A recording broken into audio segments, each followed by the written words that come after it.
काल मी मॅजिकाला गेले होते आणि तिथं ना स्कूलची ट्रिप आली ती वाशीची कोणती तरी कॉन्व्हेंट स्कूल होती, त्याची ट्रिप आली होती आणि मी पहिल्या राईड मध्ये बसले, समथिंग नायट्रो होती आणि ती ट्रिप एवढी म्हणजे ती राईड एवढी बेकार होती ना, एक इधर को जाके ऐसा जाके इधर से नीचे जाएगा ऊपर जाएगा वो भगवान को ही पता है, आणि एवढी बेकार होती म्हणून मी डोळे बंद करून बसलेले. ऍडव्हेंचर खूप आवडतात मला, पण तरी पण मी डोळे बंद करून बसलेली की बाबा भीती तर वाटतेच किती झालं तरी. मी डोळे बंद केले आणि मला ना अशी खूप घाण शिवाय ऐकायला येत होते, म्हणजे लाईक आईवर बहिणींवर. मी म्हटलं की मला मी काहीतरी स्वप्न बघते आणि नंतर उतरले तरी ती लहान मुलं लिटरली 5वी 6वी 7वी 8वीचे असतील, समथिंग 5वी 6वीचेच पण असू शकतात, ती मुलं आई बहिणींवर शिवाय देत होते. एवढं कॅज्युअली, म्हणजे ठीक आहे भीती वाटते म्हणून मी समजून पण घेतलं की बोलून दिलं असतं त्यांनी शिवाय.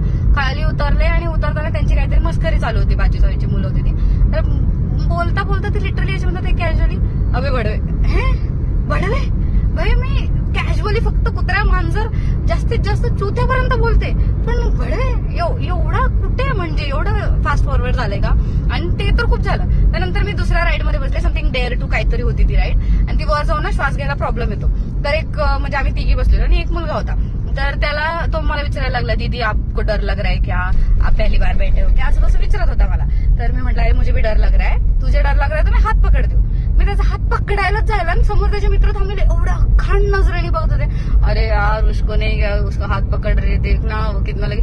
भेंडी दीदी हो तुम्हारी, समझ में आता है कुछ, म्हणजे माझ्या लहान भावासारखं असेल तुम्ही. म्हणजे माझं असं आपण म्हणतो की फास्ट फॉरवर्ड जनरेशन आहे, सगळ्या गोष्टी आपण जनरेशनवर नाही टाकू शकत. माझं असं म्हणणं आहे की फक्त आई वडील आणि टीचर्स जबाबदारी नाहीये, ही आपली पण जबाबदारी आहे की मुलं जनरेशनच्या नावाखाली लिमिट कोणती क्रॉस करतात हे पण आपण लक्ष द्यायला पाहिजे. पण माझं फक्त एवढंच आहे, अंकल आंटी काका काकू पप्पा मम्मी सब लोगों को एक ही है, लक्ष्य दो अपने बच्चों पे, संभाला उनको, नहीं तो इस उम्र में हमको हार्ट अटैक आ जाएगा.